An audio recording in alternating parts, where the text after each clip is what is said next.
Parte 2 do problema do caminhão. Então, atualizar vocês aí. A gente conseguiu pegar um carro provisório, que é muito menor do que o nosso carro, então a gente vai ter um problema logístico grande aí nos próximos dias. A gente vai ter que se adaptar aí, fazer entregas menores ou fazer mais entregas, garantindo que a gente atenda todos os clientes. Mas temos uma semana aí desse carro para a gente acertar a nossa vida. Se a gente tenta alugar um outro carro, se a gente tenta... Enfim, não sei exatamente qual que vai ser a solução, mas pelo menos no curtíssimo prazo está mais ou menos resolvido. A gente pelo menos tem como levar a nossa mercadoria para lá e para cá. E é isso, em termos de atualização, é isso.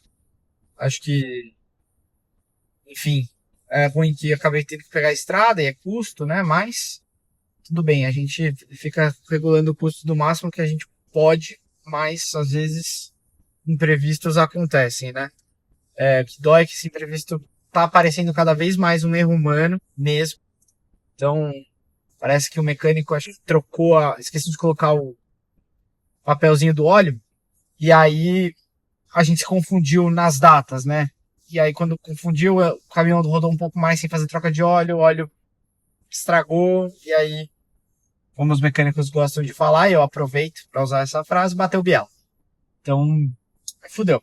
Aí, e agora o caminhão vindo a caminho da manutenção para a gente avaliar os estragos. A gente não sabe muito bem também se essa foi 100% a causa, se tem algum problema no reservatório de óleo também, essa é outra hipótese, mas eu acho menos provável. E é isso.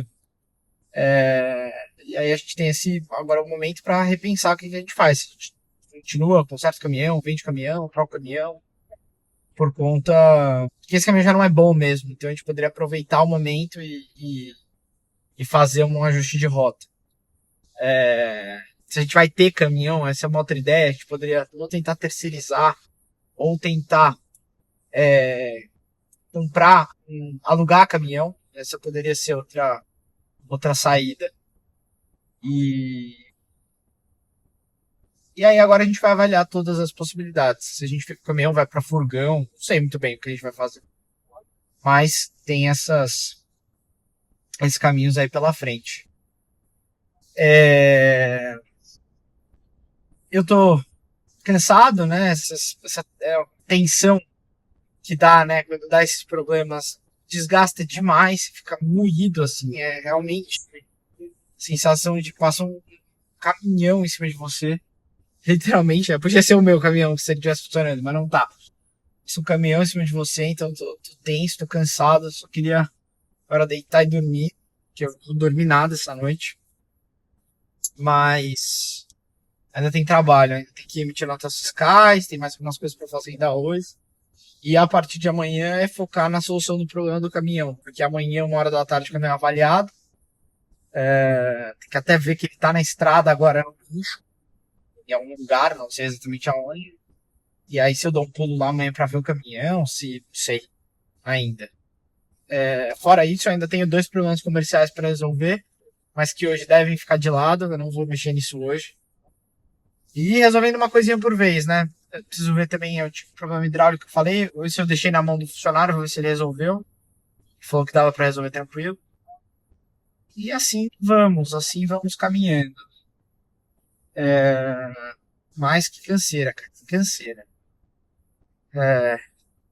Dá um pouco de desânimo tomar uma ré desse tamanho, né? Mas estou brigando hoje o dia para me reanimar, me garantir que eu continue aí com o hype.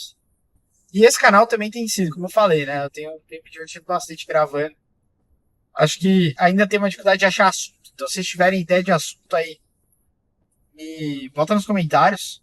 O que vocês gostariam de ouvir eu falar, contar. Tem muita experiência de horta, de cidade pequena, de interior, do mundo do leite, que é um mundo que eu acabo vivendo um pouco mais próximo também. Então eu sei mais ou menos como funciona e posso talvez trazer gente que escute. Economia também é uma coisa que, puta, sei bastante. Dá pra falar de... O que mais dá pra falar? Dá pra falar de de Corinthians, sempre vai falar de Corinthians. Então, se quiserem saber as opiniões futebolísticas, poderia ser uma ideia. Posso falar também de... Que mais teria pra falar? Política é um tema que conversa bastante com economia, eu gosto bastante, tá vindo eleição por aí, né? Eu tenho uma aposta maluca, que eu vou deixar registrado em vídeo aqui, que eu acho, minha opinião, polêmica agora, hein? Minha opinião, e sem fazer nenhum juízo de valor, é que Renan Santos será o novo presidente do Brasil. É minha opinião mesmo, e eu explico por quê. Acho que o Flávio queimou muito a candidatura dele, queimou demais. Ele tem muito problema. Sem entrar, de novo, não quero fazer esses valores. Eu não tô entrando no mérito de ser tal, não. O ponto é que a mídia tá, isso vai queimando popularidade. Teve a cisão dentro da família. Acho que o próprio partido não tá tão comprado na ideia dele. Até agora ele não falou de proposta, não falou de nada. Ele vai tentar viver na imagem do pai, porque também não é um cara muito carismático, na minha opinião, né? E o Lula vem de uma rejeição muito alta, né? Lógico que ele tem a máquina pública a seu favor. Então, porra, agora ele vai fazer um monte de política. Tem a política dos motoristas, tem a fase do desenrola. Quem sabe lá o que mais que ele vai inventar. Mas ele poderia fazer tudo isso. Mas o ponto principal é que eu acho que vai ficar claro em algum momento que do Flávio o Lula ganha, mas eu acho que ele não ganha do Renan Santos. A rejeição dele é muito alta. Ainda que o Renan Santos seja um nome meio desconhecido, ele está crescendo nas pesquisas e é um nome, uma novidade, um cara que não está ligado nem a um lado nem a outro, e os dois lados geram muito problema. Então eu vejo ele um caso meio parecido com o Milei, assim. Milei meio correndo por fora, nas últimas chances lá, nos últimos momentos, as pesquisas começaram a mostrar ele como favorito e ele se elegeu, né? Então, eu acho que tem uma chance grande dele entrar. Eu também acho que é um cara bem controverso, né? Ele é interessante, fala muito de proposta, mas é um cara controverso. Tem algumas histórias que, sim, são histórias mesmo, fofocaiada. A gente não sabe se são verdade ou não, mas que merecem atenção e ele, obviamente, vai ser escrutinado durante os debates, durante toda a campanha, né? Lembrando que a campanha nem começou. Essa é uma aposta de longo prazo e uma aposta high risk, zero reward, né? Ou seja, é muito risco e nada, porque eu vou falar aqui, vou eternizar aqui minha fala e simplesmente posso errar e ao mesmo tempo também se eu acertar não ganho nada, só vou ter o bragging rights, né? Os direitos de se achar, né? Só vou poder me achar que eu acertei. Fala, eu avisei. Essas são as únicas coisas que eu vou ter pra frente. Então é isso. Na verdade, Renan é minha aposta, mas é um cenário bem aberto ainda também. Assim, antes de começar a campanha, fica muito solto. E me parece um ano um pouco menos quente nesse sentido. Menos gente falando de eleição ainda. Nem começou a ser um tópico muito falado. Mesmo com Copa do Mundo nas eleições passadas, eu lembrava desse assunto mais quente. Pode ser o ciclo que eu tô vivendo agora também. Esse ciclo do agro, o pessoal só não quer saber de Lula e bola pra frente, né? O pessoal tocando seu dia a dia, se virando. Já tem muita dor de cabeça pra ficar pensando em política. Mas é uma coisa importante, eu gosto, porque eu acho interessante. Até políticas menores, política regional, coisa que eu gosto de falar. Eu gosto de falar de urbanização, ainda que eu não saiba absolutamente porra nenhuma de urbanização. Só um hobby mesmo, às vezes eu leio alguma coisa, eu vejo alguma coisa. Tenho minhas opiniões formadas ali. E de algumas experiências que eu tenho de cidades melhores do que outras. Por que uma cidade é boa, por que outra cidade é ruim. Então esses são todos esses assuntos aí que a gente pode ir trazendo pro papo, né? Pra esse espaço da gente conversar aqui. E mais eu conversar mesmo. Pra não ficar tanto tempo sozinho. Falei que eu sei de Corinthians, eu também sei de Palmeiras, viu? Porque a minha esposa, namorada, sei lá, já mora junto, né? Mas ainda não casou no papel.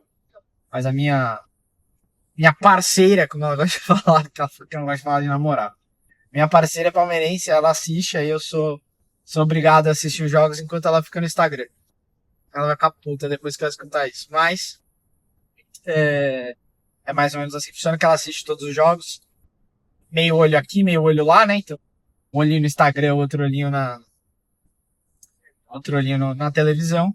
E aí eu acabo assistindo, então também tenho opiniões, às vezes, sobre o Palmeiras. Dito isso, sem porra nenhuma de futebol também. Só gosto de assistir. Eu gostava muito de jogar, uma pena que o futebol precisa de tanta gente pra jogar, né? E acertar o horário de todo mundo, cada um no canto trabalhando, difícil de conseguir. Mas.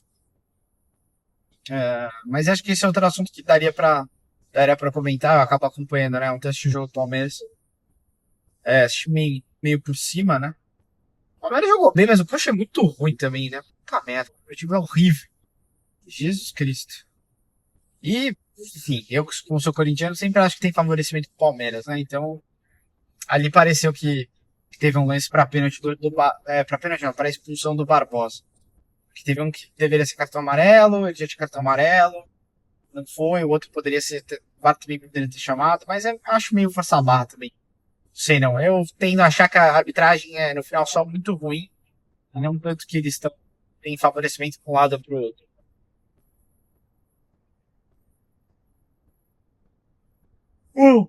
Mas o Corinthians não vai ganhar nada, né? Quem sabe o Flamengo conseguir tirar o Palmeiras aí das é, dos campeonatos, né? Acho que tá aí meio entre esses dois, principalmente brasileiro. Os outros são mais loteria, né? É mata-mata, tudo pode acontecer. Até o Corinthians pode acabar vir a ser campeão. Corinthians dinizista do começo ao fim. Olha, sabia que tinha gado aqui. Que à esquerda tem um gado magro, feio, mas tá aí na beira da estrada pastando. Que já vai entrando em zona urbana, né? Não sei onde a gente tá aqui. Onde que a gente tá? Acho que é ali. Será que é limite de município? Não, também. Não sei. Vamos ver se o pedágio agora funciona depois daquele sustinho que a gente levou. E vamos seguindo aqui o caminho da roça, como diz o tio avô. Tá obra na beira da Dutra, hein? Será que galpão vai subir aqui também? Muito galpão logístico subindo, muito galpão logístico subindo. É uma região muito boa também, né? É uma marginalzona essa viaduto. Saco de dirigir. Vem caminhão, enche o saco, não sei o que lá, mas é uma viaduto. Cara, deixa eu falar de um negócio que eu tava pensando aqui também, esses dias. É, uma reflexão nada a ver primeiro, que eu tinha pensado. Essa daí realmente totalmente curiosidade inútil. A primeira coisa que uma coisa que eu pensei, que acho que eu vou falar disso e depois eu falo de outras coisas mais legais. Cara, vocês já pensaram que existiram, no caso, né, pessoas que nasceram depois de Cristo, depois de Cristo? Mentira, desculpa, falei besteira. Nasceram antes de Cristo, mas depois de Cristo ao mesmo tempo? Porque como a gente não usa o calendário cristiano, a gente usa o calendário gregoriano, o ano 1 é, supostamente é o primeiro ano depois de Cristo, né? Depois que Cristo nasceu. Só que Cristo nasceu dia 25 de dezembro. Pela tradição católica, os relatos históricos dizem que provavelmente ele nasceu em outro momento, mas mesmo que seja em julho, não importa muito. Essa pessoa que nasceu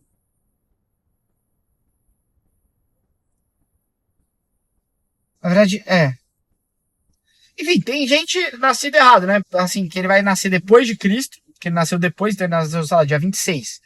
Ele nasceu depois de Cristo, mas ele nasceu no ano. No último ano antes de Cristo, porque o primeiro ano antes de Cristo tem que ser dado a partir da virada do ano seguinte. Ou vice-versa, ele pode ter nascido antes. Ele pode ter nascido antes de Cristo.